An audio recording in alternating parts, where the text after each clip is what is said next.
Well, good afternoon, everybody. I'd like to call this meeting to order at, I'd say 1 p.m.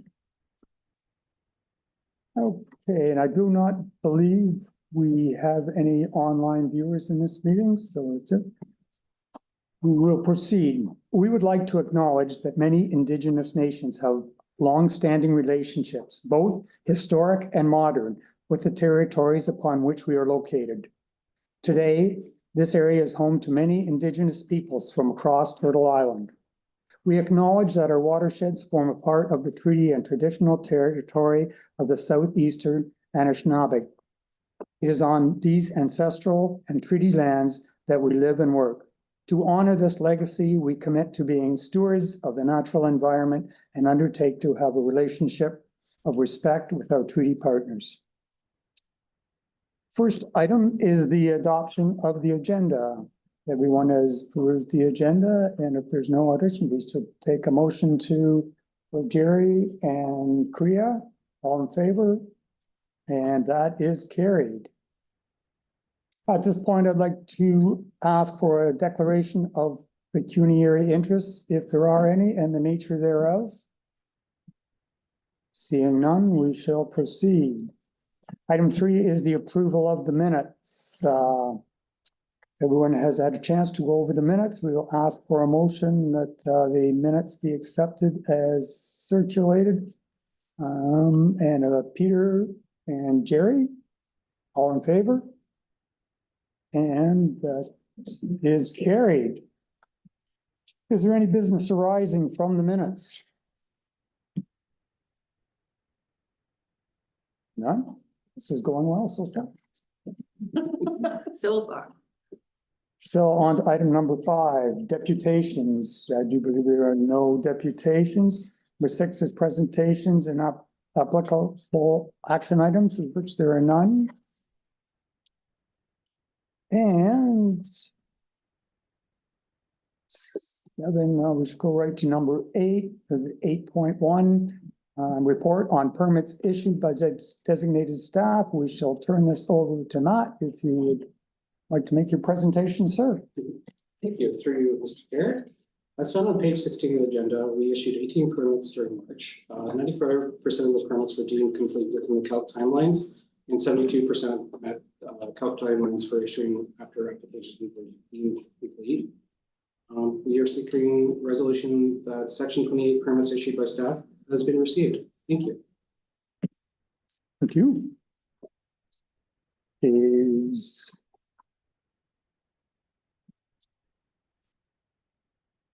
Okay, so if I could have a motion that Matt's report be received, Kriya and Jerry, all in favor? And that is carried. 8.2, Conservation Authorities Act and Regulatory Change, Regulated Area Map Update. Matt.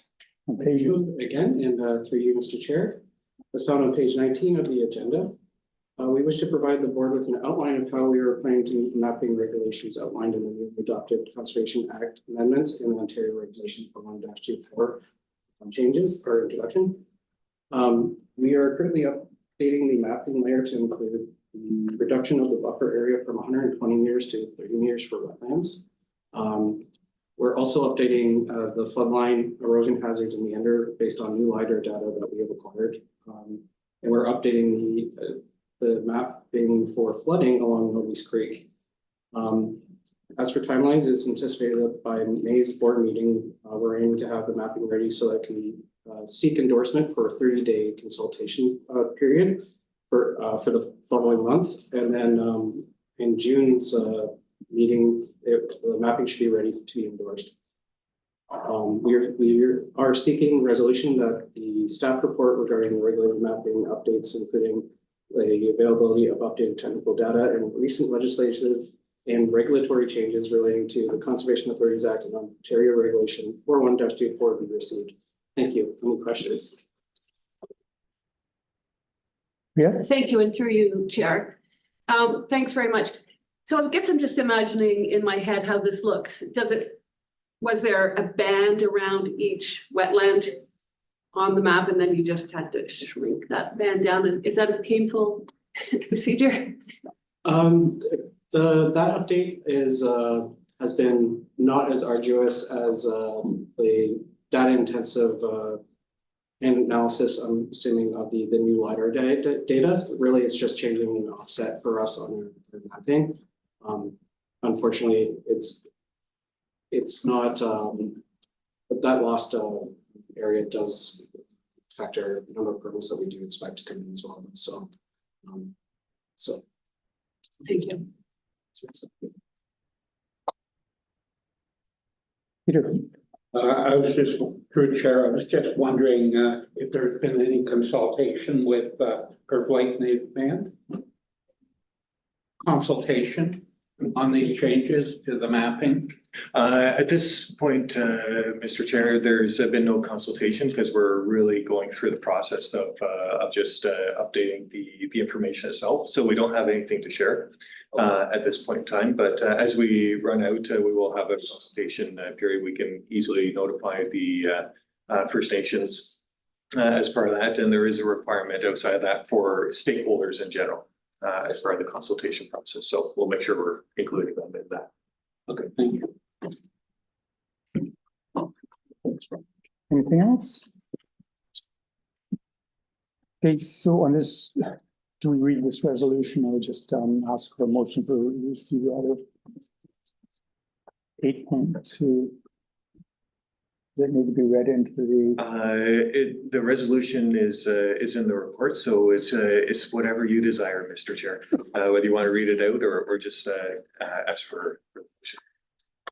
Well, it's a short meeting, so be it resolved that the staff report regarding the regulated area mapping updates further to the availability of updated technical data and recent legislative and regulatory changes related to the Conservation Authorities Act and Ontario Regulation 41/24 be received. Could I have a motion for that, please? Peter, and seconded by Jerry, all in favor? And that is carried. Thank you.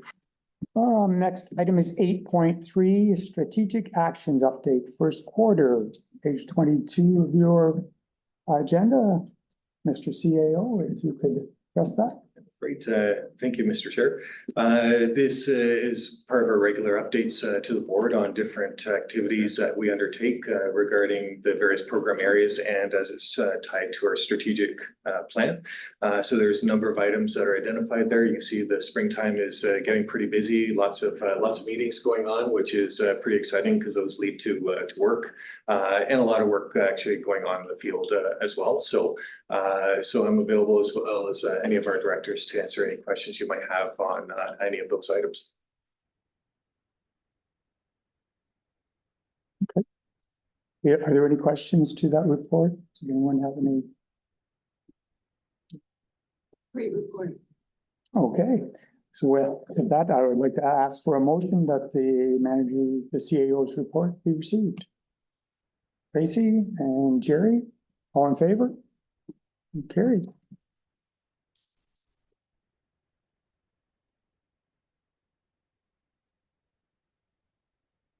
And number 8.4 again is the CAO's report. Great. CAO. Yeah, thank you. I'll run through this in some leisure, just given the time. So this is my update includes some of the components that were identified in the quarterly updates and an extra month in there as well. So some updates from there, but a big piece for the last month has been preparing for the field season, tidying up some other pieces, some of the administrative elements. You might notice that some of your municipalities would have been inundated with some correspondence from us tied to audited financial statements, which actually went out today. As well as the budget process overall. So several layers on that front. And a big focus actually in this last month has really been trying to make sure we have legislative compliance with the new regulation. And this is tied to the permitting activities, making sure we have a solid work plan going forward, trying to get that legislative compliance as best we can. For all the things that we're doing in the quickest amount of time possible. So we spent a lot of time really pulling apart the legislation And as we've identified some other things that we want to pull apart a little bit further in order to make sure that we're interpreting same as other CAs and in the fashion that the province envisioned as well. So a lot of work to do on that front. We did have the Conservation Ontario meeting on April 15th as well. And our chair, Pat Warren, was elected as vice chair, which is tremendous. They booked a meeting on her, unfortunately, on the same day as this day. So that's unfortunately why she's not able to attend. And I'll highlight one aspect of the Conservation Ontario meeting, which is similar to the report that was just looked at by the board, is all 36 conservation authorities pool their performance numbers related to the Conservation Authorities Liaison Calc Committee information. And so 95% of permits were issued within provincial timeframes. That was the original calc, and then we had the exercise to improve those numbers, and 89% of permits met those improved service standards, which are the ones that we actually report on every month to the board. So that's tremendous, I think, effort from all the CAs, and those numbers were better than the previous year, which is tremendous. The next thing I'll highlight is a bunch of work that is going on in stewardship and conservation lands. There's a migratory bird day coming up on May 11th, which is pretty exciting for anyone that likes to kind of feel the migration in action. So we do have Rob Stavinga, who's going to lead a couple sessions. If you know him, he's one of the, I would say, the best birders in Kawartha Lakes. As a result, he can hold his own in Ontario, which is awesome. As well as a couple other staff that are going to be helping, and a few community partners as well, which is great. So Lindsay Library and Pinois will also be conducting some activities, and RBC will also be volunteering for the event. So it's great to have some partners helping out with the day and experiencing all there is to have with the spring session that we're having. There's a lot of work that is going on too in terms of some of the academic work and other aspects of community engagement that we have relative to our conservation areas. So we did have 21 students from Fleming College's conservation biology program help us out with removal of buckthorn as part of our research. I hope that might continue, but I know that there's been some changes to academia, which are causing some issues in terms of being able to fund those programs or offer them into the future. So we know that will have an impact on our organization and how much we're able to assist students in their learning careers and also at the same time get some work done on our behalf. We did plant a few more pollinator patch sites as well in conservation, in this Kennedy Conservation, and that's tied to some funding from TD Friends of the Environment, which is tremendous. We'll be working with 100 kids who care to actually work on the planting sites, actually implementing them. The sites have been prepared by staff, so some exciting pieces to happen there. We do have a new newsletter as well for, it's really tied to lake residents and the implementation efforts tied to lake management plans. So a Watershed Watch newsletter, which highlights some of the key things that might be going on that landowners can participate in or take advantage of, such as tree seedling program or native plant sales as well. So, and any other work that's going on. So exciting. And a key piece I would say that we're pretty excited about is we did receive a grant from RBC for the low impact demonstration site for the field center just out here. So we're pretty excited about that. It'll solve some drainage issues that we're having. So we're looking at a rain garden, for instance, some permeable pavement, and most importantly, solve some issues that we've had to deal with previously, and certainly throws a wrench in any plans in terms of community events or things like that that might be going on in that area at the same time. So pretty excited about getting that funding and being able to implement that. A significant it was called, development has been the creation of Lake Dalrymple characterization report as well. So it rolls up 4 years of monitoring of Lake Dalrymple and is a precursor to the development of the actual plan itself. So it gathers all the science for the area and provides a base for moving forward on the recommendations to look at different policy implementations or recommendations to the community for improving the area. And with that, I think I'll end my update there, Mr. Chair. Okay, thank you. Any questions to the report? Jerry? Through the chair, percentages are great. Sometimes they're usually misleading.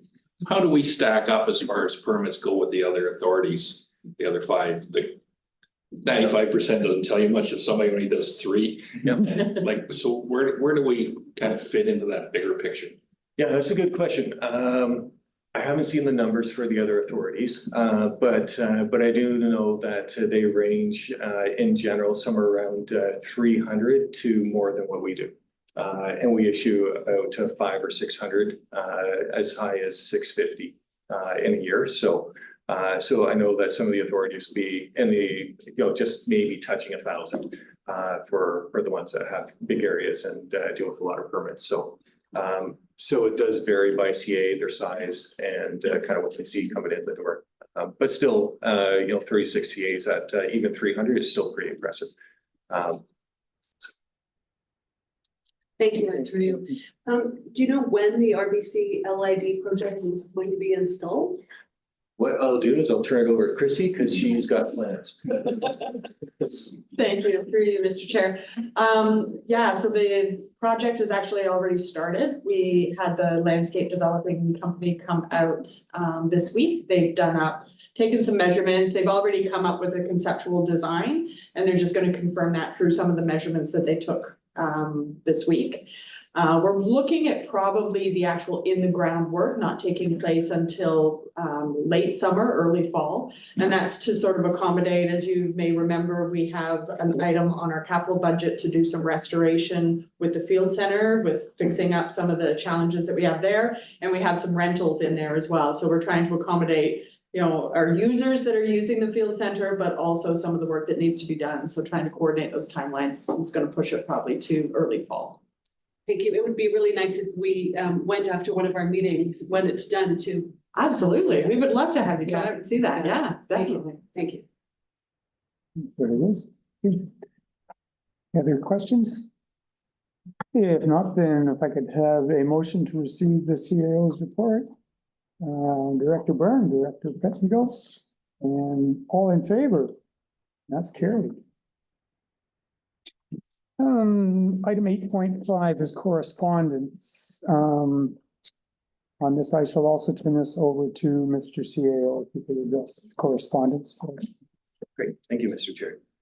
So 2 pieces of correspondence received in the last while. One was tied to the regulatory updates from the province. And the first item of correspondence on there is one from Chief Kelly LaRocca from the Mississaugas of Scugog Island First Nation. We were CC'd on this correspondence to the province and thought it was significant enough that we wanted to bring it to your attention. And it identifies their expectations on consultation from the province related to items of interest.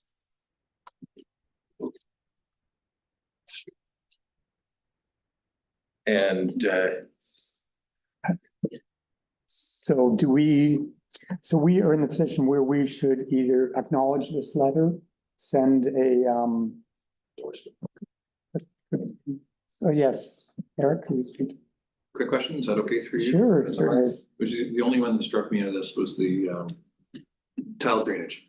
And in it, she refers to the issues with, I think the words where I find it unacceptable, that, and that crossed my mind at the last meeting. I was online, but this, again, I was thinking, man, this is getting more nerve-wracking and more nerve-wracking. So seeing that statement come out from this group, are we looking at clout now and people that, will this have any repercussions that might be sensible, or is this just going to be another ladder stacked? I don't mean to be so blunt, but it's powerful wording and wording that I agree with.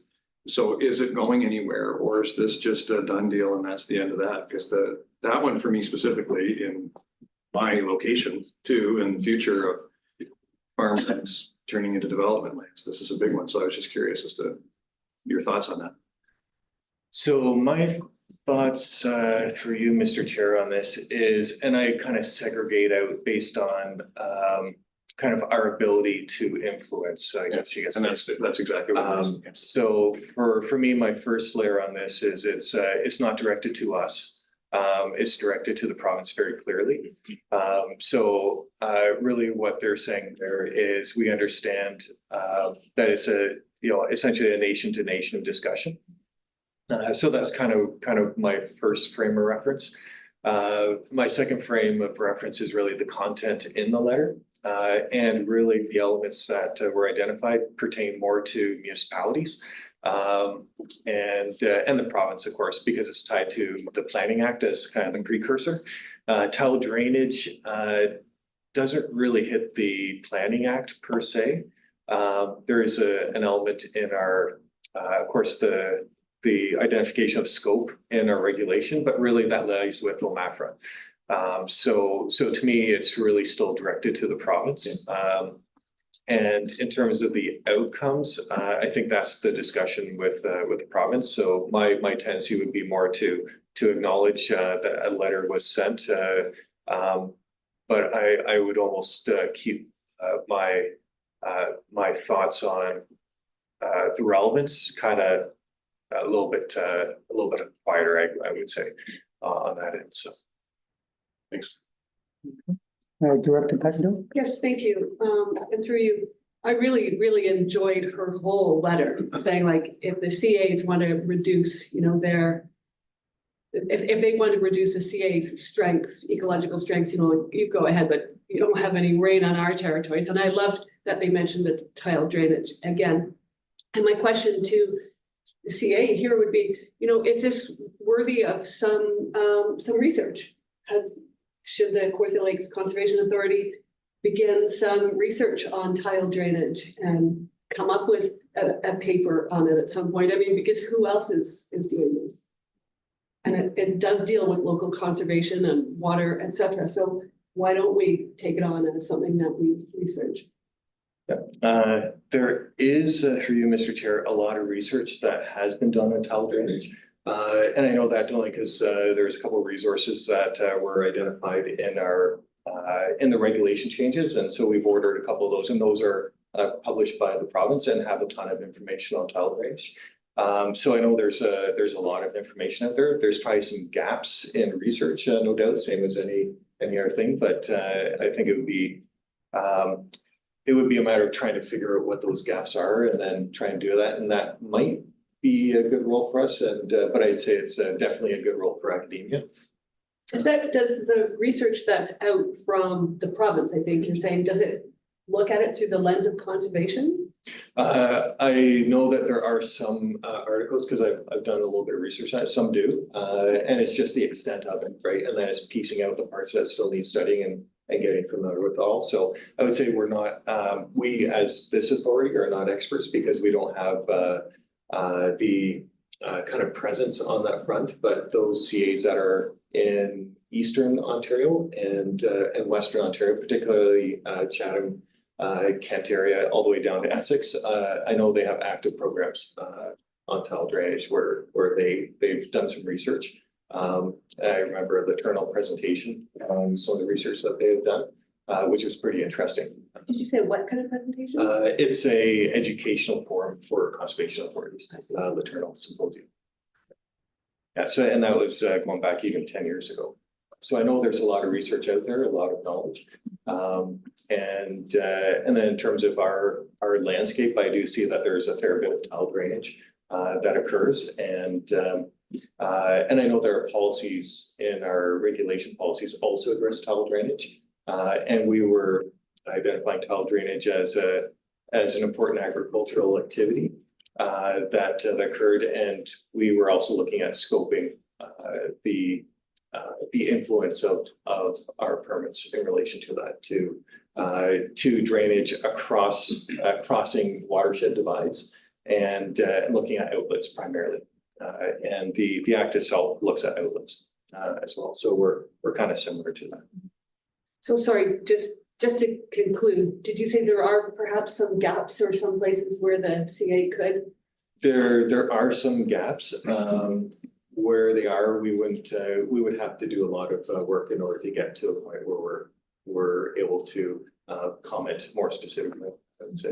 So you don't see that as something that will be taken on anytime in the near future? Not in the near future that I can see, unless there's a definitive need to. Probably what I see more is evaluating the landscape, and then if there are issues that we see, being able to advance it at that point. Thank you. Thank you.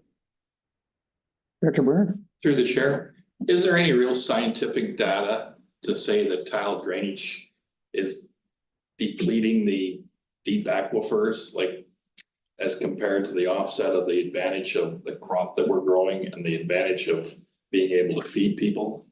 I don't know if these deep aquifers have actually been studied to see if tile drainage has much impact on them to speak of, so. Yep.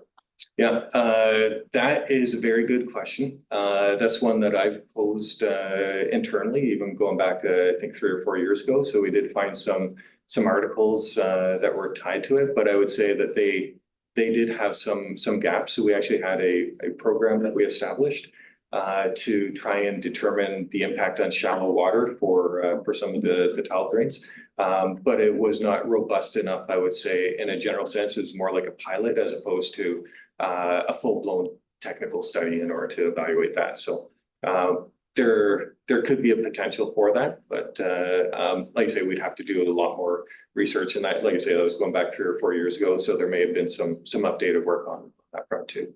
I'd have to think there's a lot of impact that we head farther north from here, the rock surface underneath ground. It's gonna run the water off regardless. It's not going down into the aquifers as compared to what the tile drainage. It's just a matter that it's workable arable land that's useful at the right times of year. Yep. Yeah, and I think there, through you, Mr. Chair, there is most likely a relationship with shallow groundwater. The deep groundwater to me it seems like a logical conclusion that there might be an impact.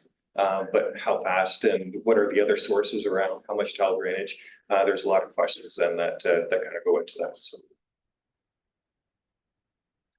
Okay, anything else in this question? Okay, so we have this sitting now, so due to this conversation, I would say that we would put a motion for us that we just resolve to have received the letter and not to comment on it. Director Franson? Pardon me? Motion to receive? Yes, just do a motion to receive. Would you make that motion, sir? Yes, that's all. And seconded by Director Smeaton, all in favor? That motion is carried. 9 action items. 9.1, page 51 of your agenda is the fee policy update. Mr. CAO. Thank you. Through you, Mr. Chair, this is being brought forward to you as part of the compliance efforts related to the decision on 4124 regulation, which updated the Conservation Authorities Act.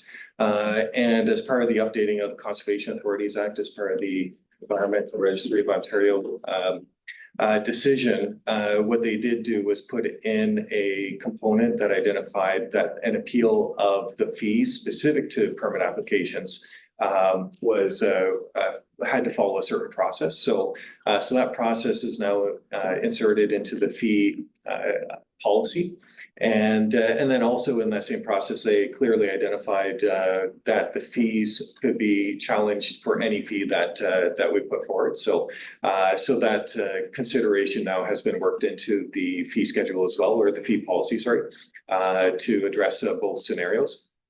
The wording has also been changed. We identified appeal, and the wording in the act is request for reconsideration. So those changes were made as well to that section to provide some clarity.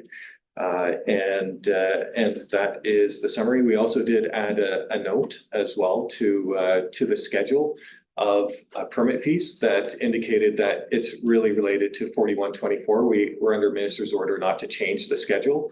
So we added a note just identifying the scope and identifying that the change, but still relevant to 4124.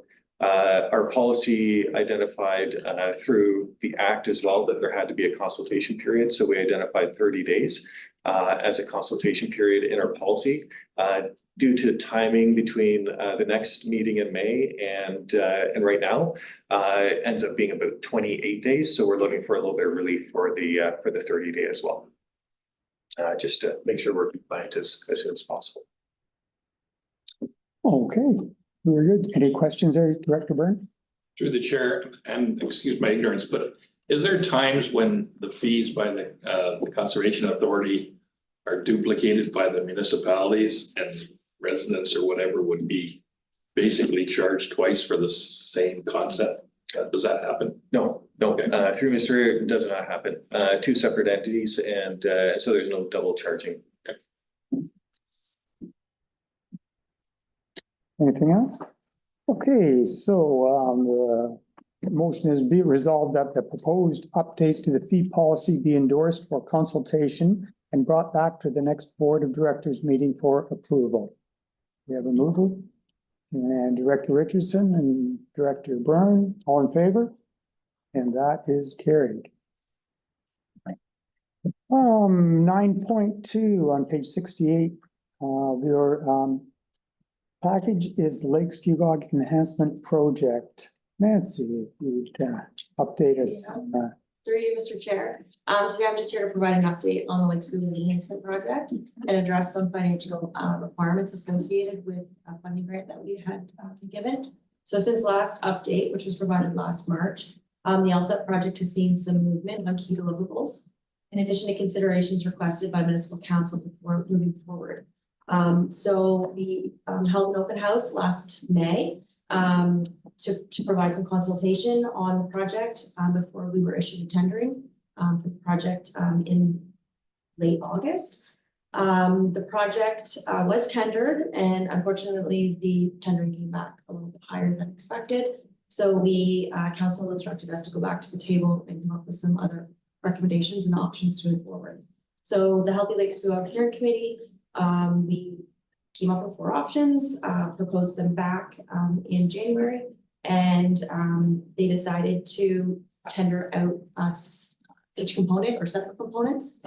So we are now awaiting for the township to release the tendering, and so we'll be tendering the berm and the construction of the wetland in 2 separate tendering processes. We are currently finalizing our year 3 of funding with the Environment Canada Climate Change Funding Grant, with final reporting that was sent to Conservation Ontario at the end of March. Conservation Ontario has been the lead agency for administering these funds with us, and they have, for the year 3 funding was $320,000. So that helped to facilitate design, construction, installation of 1 oil grit separator, and some contracting services from GHD, and covering some staff time. So as per the agreement set in place, the township invoices Kawartha Conservation for staff time and the engineering services and other eligible expenses. Kawartha Conservation then submits the final reporting to Conservation Ontario. And then we transfer payment to Township of Skugog. So the grant funding is on the federal fiscal calendar year. So what we're asking is the transfer payment for the Township of Skugog with an offset limit of $263,000. So based on our corporate purchasing policy, checks and direct deposit payments to a maximum of $50,000 will be signed by 2 of our 4 signing officers. So the transferring of funds for the Township of Skugog will exceed the $50,000 limit, and we will require the board approval. So additionally, our commercial banking limit is only $150,000 daily payment. And as a control measure, it's not sufficient to process this payment. So I'm here to the board of directors to provide approval for the payment to be dispersed to the Township of Skugog with an offset limit of $263,000, and direct staff to request an update to the daily transaction limit to facilitate this payment along with other commitments at this time. Any questions, Director Byrne? Through the chair, this adjustment of the limits, is that a one-time thing or is that going to be the new norm? It's just a one-time thing. Anything else? If not, then the motion is be resolved that the Lake Skewgog Enhancement Project update be received and that the board approve the transfer of funds related to year 3 expenditures associated with the Environment and Climate Change Canada funding grant with an upset limit of $263,000 as per our purchasing policy to the Township of Skewgog in accordance with eligible expenses provided for by the funding grant, and that other necessary adjustments to facilitate the financial transaction with our banking institution be made. Mover, Director Pettengill, and seconded by Director Byrne. All in favor? The motion is carried.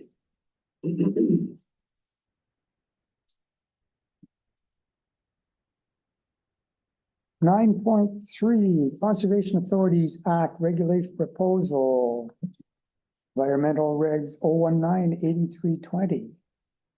Who wants to go first? The CAO or Matt? What I'll do is I'll just very briefly introduce it and I'll turn it right over to Matt. So Okay. this is tied to some of the, again, amendments that were made to the Conservation Authorities Act that gave the minister new powers. And the new powers are that they can review decisions or issue permits. And so there's an ERO posting that's out there that was meant to complement the legislation that was put into play. And that legislation would identify the limitations of those powers. So with that, I'll turn over to Matt to explain what those are. Thank you, Mark, and through you, Mr. Chair. As Mark has stated that it's a posting that complements the changes with the CA Act and OREG 41-24. Essentially, the proposal clearly identifies circumstances which the commission may apply powers, and it appears to provide reasonable outline for this. However, there are some elements that are not directly tied in the regulatory proposal that may cause some issues in the future. So we're seeking to look for clarification on who would have the responsibility for these minister power orders or permits issued through it that would have on permitting, and who would be liable for the costs or the enforcing of these permits. We seek the resolution for that staff report on the proposal regulation detailing minister's permit and review powers under the Conservation Authorities Act be received, and that comments on the ERO posting number 019-8320 identified in the staff report be submitted to Conservation Ontario for the integration into the collective Conservation Authority response to the proposal. Are there any questions?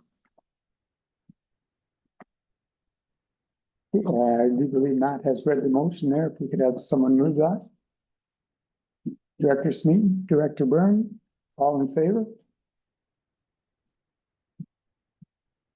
Thank you. And item number 10 is new business. You want to address the new business, Mr. CAO? Sure. So there is an item under new business, which is just an update. We haven't made a decision to formally put forward comments or not, but you may be aware through your municipalities that there's a number of ERO postings on the Planning Act, which hits a number of different pieces, Planning Act, development charges. And another one is Bill 185 and all the pieces that kind of fall under it. So as well as the provincial policy statement. So there is a new provincial policy statement that is being proposed. So there's a lot of fluidity, I would call it, in the not only Conservation Authorities Act, but also the Planning Act, and desire from the province to get houses built as fast as possible and reduce what are seen as encumbrances to getting those built. So this bill introduces, I believe it's there's 7 different ERO postings to address different aspects of that. From my quick review of the ERO postings, the most relevant one is probably the provincial policy statement. And really the changes that are in there relate more to natural heritage, which to me look like reasonable measures. All the other measures are really geared more towards municipal business that I can see, at least at this quick stage. There's one element I was looking for that's tied to Bill 4124 and the Conservation Authorities Act. I didn't see it in these postings, so that's a good thing from my perspective. But it does include a number of different changes that we will be looking at in a little bit more detail. Okay, very good. And sorry, through you, Mr. Chair, just to follow up on that last little bit that I was just saying too, is the consultation period will end before the next board of directors meeting. So we just wanted to make sure you're aware of that. And if we do make any comments directly to the ERO, we'll bring it forward to the board. Otherwise, we'll coordinate with Conservation Ontario. We actually have a meeting tomorrow to discuss all these changes. So. Any questions? Okay, if there's no questions to that. Item 11, reports and updates from board members. Does anyone have anything to report on anything new and interesting going on? Director Smith? Can I go back to 10? I'm sorry, I was holding on, but Yeah, am I no, allowed to do that? Sure. It's bugging me, so I'm gonna say it. okay. I'm curious, is tomorrow's meeting at all gonna address the conversations take place about the associated liability, the responsibility, the costs? That resonates so deeply when I keep hearing it, I can't just keep it closed. It just seems to me that nebulous world is what we keep hearing. Define affordable housing. Well, we can't.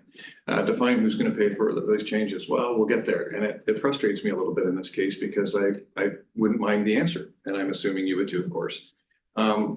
Is that what tomorrow will begin? Or are those conversations, is there headway being made? Are the answers becoming satisfactory to you that you're feeling like you're getting those answers? Or is it just who knows? I'm curious. And I know I'm the rookie naive guy, so I'm asking the rookie naive questions that people would want to know. From what I understand for the meeting tomorrow is more of a collaboration of all the conservation authorities Right. strategy, exactly for what you're concerned with and other issues that may be arising. Putting the team together. Yeah. So I'm sure I'm positive from the dealings in this meeting tomorrow is good coordination for us to strategize how we're going to approach it in the letter or whatever the direct communication may be. Yep, Director Prince. Yeah, not that there's any impact on this. My biggest concern is we're talking about urban sprawl in rural areas. And I don't know how that helps with affordable housing, and I don't know how it helps with mass housing of immigrants or people that are looking for work in this area. Mm-hmm. Just a comment. Sure. No. Issues, no, the population keeps increasing by leaps and bounds. Immigration is high and there's a demand for housing, and we've got options of sprawl or intensification, and those are the options. And so up to try and do a balance. And luckily we have a green belt system here protecting a lot of farmland in this area. But inevitably housing was going to have to be built somewhere, and so that is the big question: where to put it, and how to put it, and when. Any other comments? No? Okay, so on to 10. Is there any other comments on what's happening in your respective areas? Anyone? I get lots of positive comments when I repost all of the things. It's great. And they're usually people I don't hear from on other notes. Like there's always you post something that you can expect the 40 people that are, that's great, great to see at the parade kind of thing. And the conservation's an angle that I will get really street people I don't even know, and they'll because they're birders, like the wildlife one for May 11th. Lots of people. And I was like, oh, I never knew that friends of mine were birders. Brian McMillan was like all over. He's like, hey, that's great, Sweetie. I'm like, I didn't even know you were reading, but he caught the conservation one. So just a boat that it's great. Like they're great. They're well done. They catch your eye. And so just a comment there, but people are noticing. Awesome. So, Director Pecknow, Thank you. I just attended the Ontario Good Roads Association conference. was that? It was great. It was really good. There, good focus on climate and environment. And there was a lot of focus on repair, rebuild before replacing, et cetera. And I think maybe the most interesting little bit of information I heard is that we're supposed to wash all of our bridges every year. So the road staff should be washing them right down, washing all the crud off. It helps extend the life of the road, and it helps you see any problems before they get too big. And also within that process, I forget what it's called, OMIS or whatever it is that our municipalities go through every 2 years to check the structural integrity of the bridge.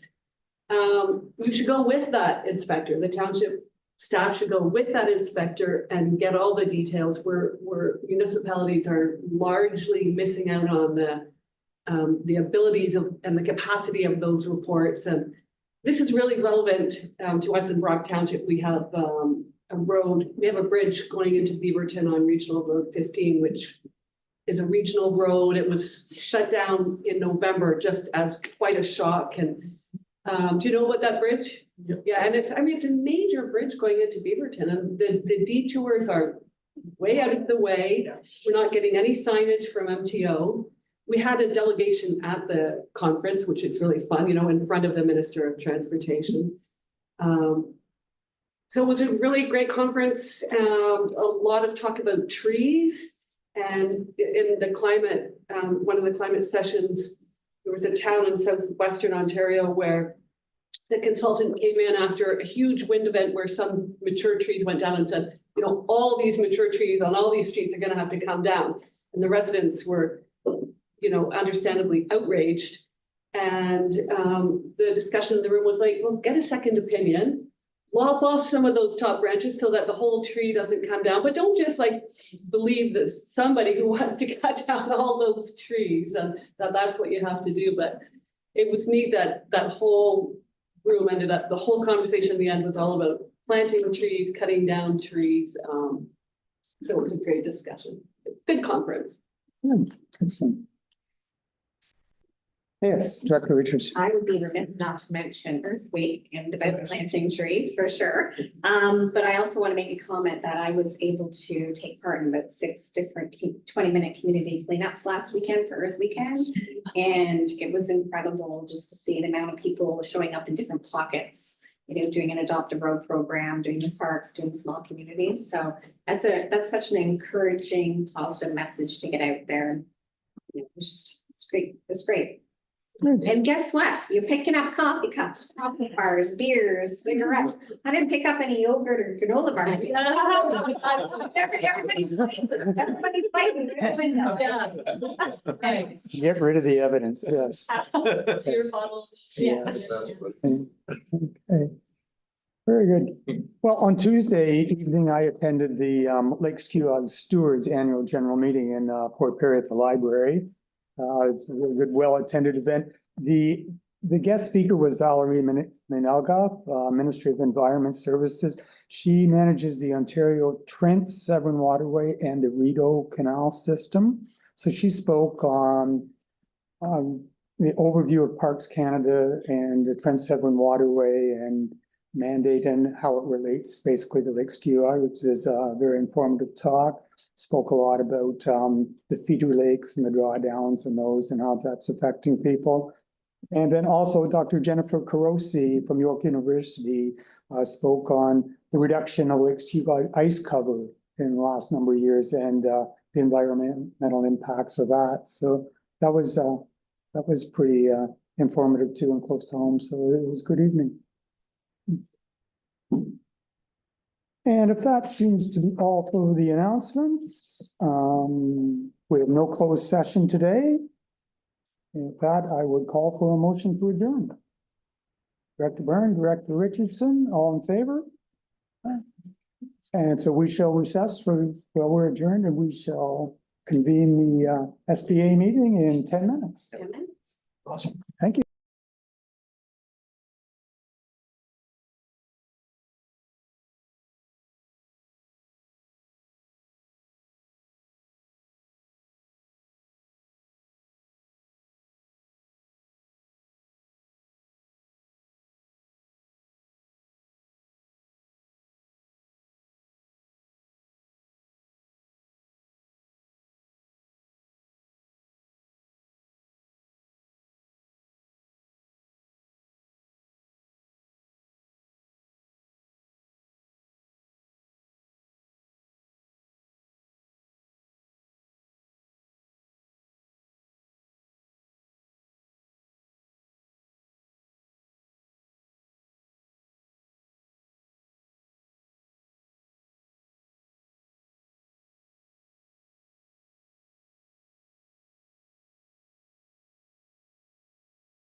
Hello, can anybody hear me?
Hello, can anybody hear me?